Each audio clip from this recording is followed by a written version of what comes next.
Welcome, Adriano del Monte, all the way from Milan in Italy. How are you? I'm well, Ralph, as well as I can be after 32 days in lockdown, but good to join you and thanks for having me. Wow, 32 days. It seems like a lifetime, I guess. It's incredible. Really, really incredible. I've been back and forth from Australia and Italy for some family reasons over the last few months, and I didn't think that when I returned here in mid to late February that this would be the case, but it is, and we're doing the right things we can to try and get over the other side very quickly. So, what's it like being in the thick of COVID-19 where you are? Very strange times over here, very sad times, but still surreal. We've been 32 days in lockdown here in Milan. The whole country of Italy has been in full red zone lockdown for almost a month, a few days less. But yeah, really surreal, very sad outside. The numbers, we have seen some positive change in recent days, but yeah, tough time for this country and other parts of Europe. And well, our fingers are crossed. Hopefully, we come out the other side of this at some point soon. Yeah, wow, that's it's very, very unfortunate and devastating times. Just before we sort of continue, wanted to just ask if you could share a little bit about your background and what actually brought you to Milan. Hmm.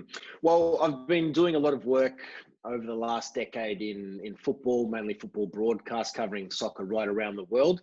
Having lived in many other parts of the world, now Europe was the option here, and coming to Milan to primarily cover Serie A and UEFA competitions. So I work as a broadcaster from a pitch side capacity to doing feature content, interviews, documentary style content as well for a range of broadcasters globally across Asia, Africa, the US, Middle East, some in Australia as well. So just keeping busy here was an opportunity for me to really capitalize on some working relations that I have and just keep as busy as possible and take my career to that next step. So fortunate to move over here to Milan. I also work in the event space as well.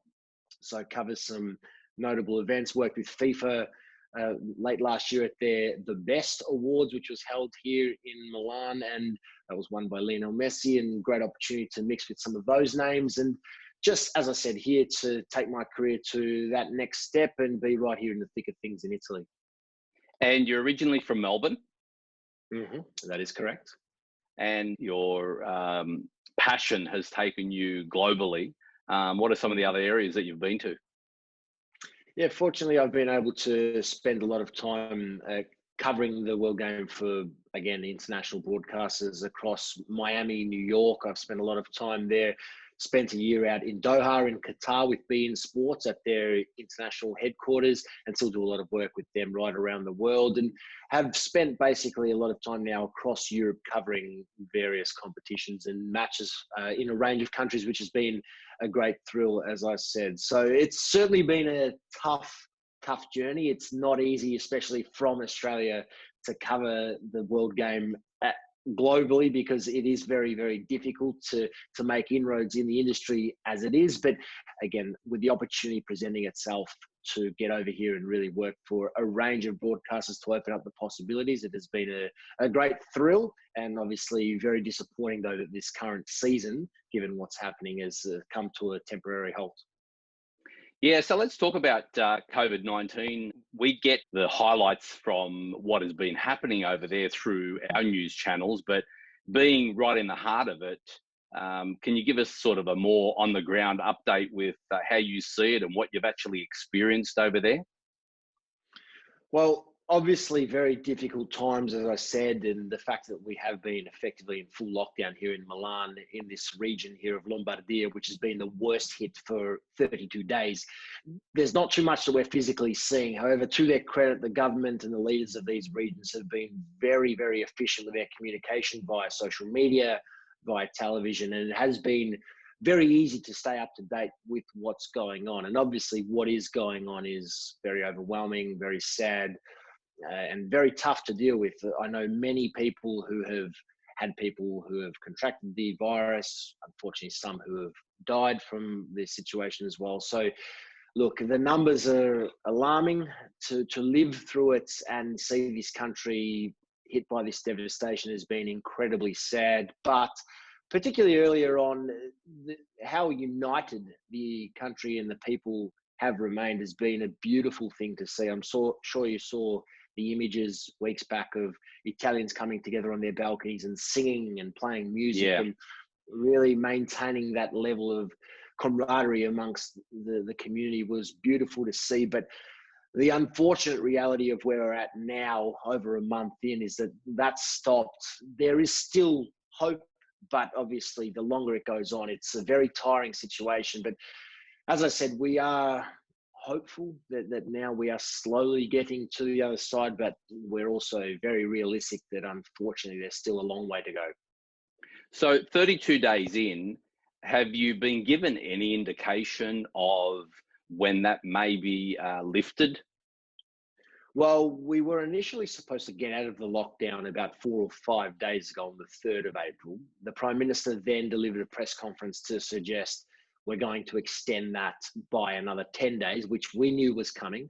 So essentially now, as of this moment, April the 13th is the end of lockdown date.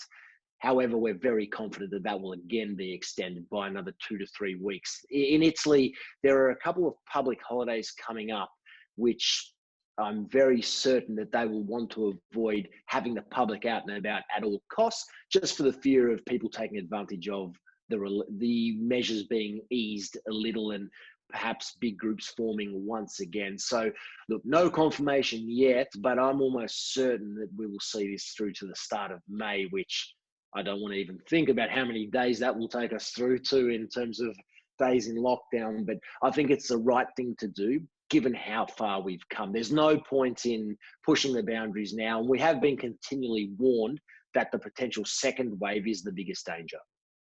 When is that likely to rear its ugly head over there? In terms of the date being confirmed? No, for the second wave. For the second wave, well, again, we're at a point now where we're right in the middle of the first wave. The longer that you maintain the lockdown measures, the likelier you are of preventing that second wave. So, look, no one can know because you don't know. This has happened so quickly. And as a result, from what I've seen, I've been very vocal, particularly via social media, just for other countries right around the world, not only my family and friends in Australia, but everyone around the world, to really be proactive with this whole situation. There is no point in being reactive as we were here, but we were reactive because we didn't have examples of other countries around the world really who had gone through and endured this. We had China, but it happened very quickly there. And before we knew it, we were caught up in the middle of it, and our numbers have obviously gone right past them. So it's in a position now where the second wave is a thing that, from what we're being told, will come about if you disregard the first wave and don't respect the measures in place. So it's really important that you stick to the measures and abide by the restrictions, because otherwise you put yourselves at risk of that second wave coming, which could be even worse. Yes, and everybody else around you as well, because from what we've been told, it spreads very quickly. So it's important to keep the distance and maintain that social, abide by the social laws that have been put out. So very valid point, and thank you for sharing that. Tell me, 32 days in, how have you coped with the full lockdown? Well, look, it's a very strange situation, as I said. How have you coped? I have spent a lot of time abroad, as I mentioned, for my work, and have spent a lot of time alone previously, where I've really had an opportunity to have to keep myself occupied, not in similar situations, of course, but in situations where I haven't had the luxury of having family and friends around to keep myself occupied. Fortunately, I have my girlfriend here with me, which is a plus. She was on her way to London for some work, but she's stuck here with me, which is a win for me. But look, how do you keep yourself occupied in a time like this? Maintaining a positive outlook on things, putting things into perspective, which is something that I feel I've always been fairly strong at. I've had a very difficult journey career-wise in terms of maintaining commitment to the end goal, which is what I've set myself out to do, working in this football broadcast space in TV, and it has been very, very challenging. But it's just maintaining the perspective, valuing time that you have with people, really reflecting on moments in life, and just keeping things very simple. And I think it's something that I've always taken away from my travels, particularly to Italy. My family originally are from Sicily, in Italy, south, Messina specifically. And I have a lot of family still there. And every time I travel there and I spend time with my family in Messina, I always leave feeling like I'm a better person. They live very simply there. It's not about money. It's not about jobs. It's just about food. It's about family. It's about their coffee, their wine, and keeping life very simple. And every time I leave there, I always just feel more comfortable doing what I'm doing, because it's not that nothing matters in life, but sometimes, certainly in Australia and the US, where I spend a lot of time as well, we take things very seriously, when in actual fact, there are more serious things that in life, like relations and the people that you spend time with and create memories with. So I guess that's what I've been doing a bit in this time as well, just reflecting and just really enjoying a bit of downtime despite the difficulties and obviously the reality of what's happening outside. But as I said earlier, it has been beautiful to see the country and the people of this country really come together and unite in a time of need. And I'm very excited to see the positive effect that has in terms of the camaraderie and the coming together on the other side of all of this, because it's a devastating time and it's not a pleasant experience, but hopefully on the other side of it, there are bigger and better things for this country and the world to come. And you have obviously been keeping in regular contact with your family. That's kept you sane, I guess. Yeah, I have. I speak to my mother on a daily basis anyway, but certainly in this point in time, chatting to my parents pretty much on a daily basis. And I think the technology that is available now, I talk about putting things into perspective. The amount, I've always liked to keep my social side of things very high despite work being busy. So I think now it's really forcing people, well, there's nothing else to do. So reach out to people you may not have spoken to for some time and connect and maintain the social relations. You know, we get so caught up in our phones and television, and life happens very quickly. But I think that over time we have lost the ability to maintain a true connection with our friends and our families. And I think this has really prompted an increase in that. Certainly, we're chatting now over Zoom, and I think you'll see a lot more of this come into play in terms of even education and work life. It just makes the connectivity so much easier. So it has been great. And also I've had so many people reach out who I wouldn't have spoken to for many years for various reasons, just to check in and see how things are over here, which has been also a great way to reconnect, but also pass the time. So certainly been a massive help for me to have technology like this in this time of need. Yeah, it's amazing when we look at the situation that we're in, and yes, it is devastating, and it is very, very sad that we've come to this. But in some ways, you've got to think that it's a realignment of the universe, you know, of the planet, and you know, maybe it's God putting his word out there to say it's about time that you just reconnected with what is important in life, and you know, even just having family dinners together and being united again. You know, I think it's something that has been missed in modern society today. And like you say, you know, we live a fast-paced life, and we tend to forget the little things that are really important. And this is one of those situations where we get every opportunity to be able to bring that back into perspective and reconnect and just, you know, speak to one another more and just bring back what we, you know, some of the humble upbringings that we experienced as kids, you know.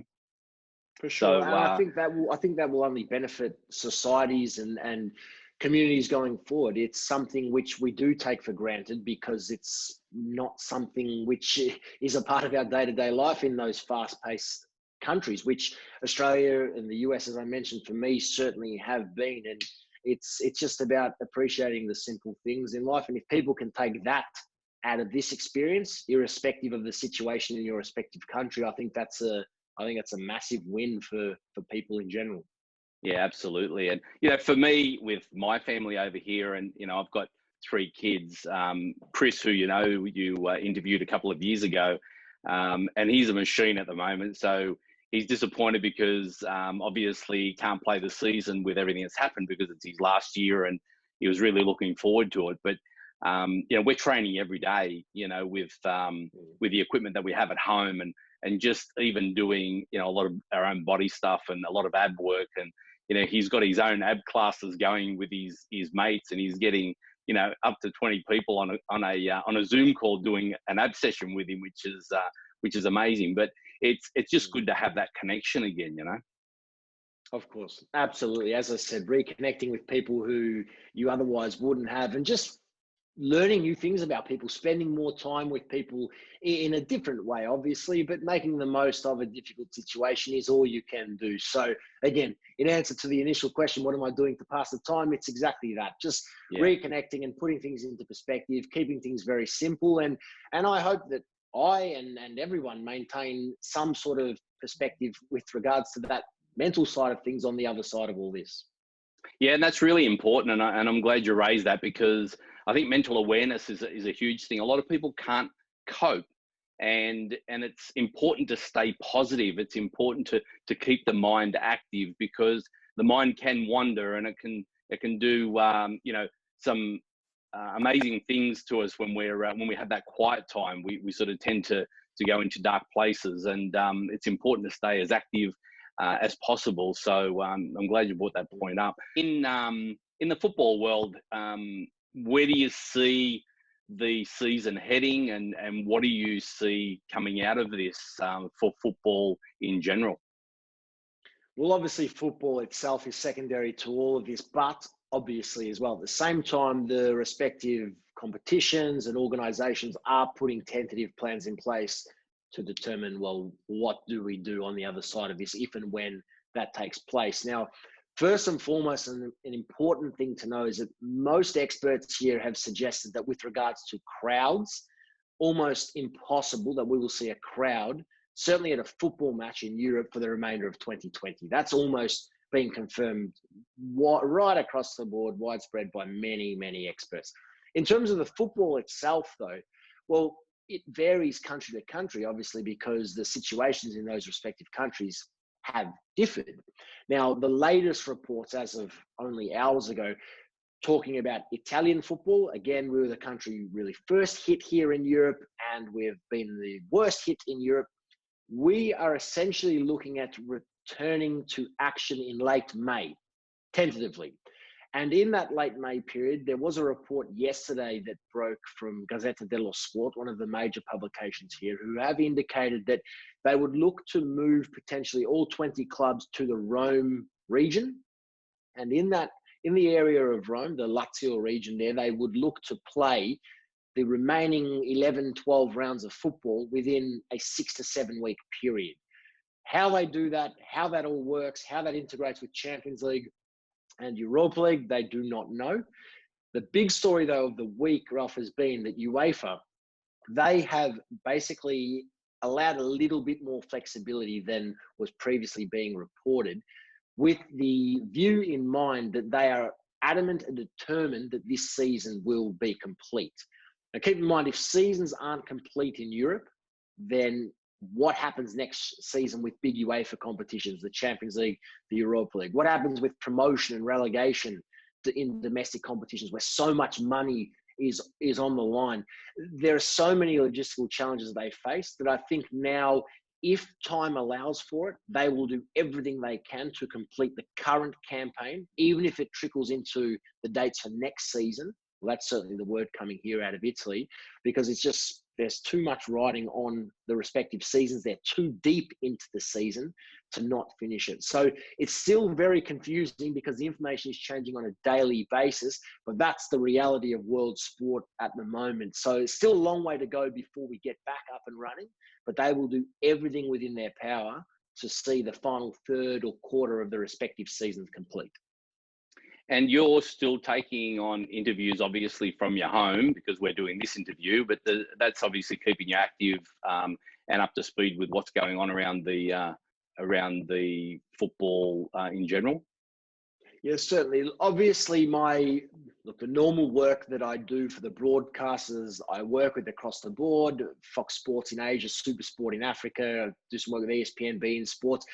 The football related work that I normally do, that's completely off at the moment. So my normal work as it is, I have none of because there is no football.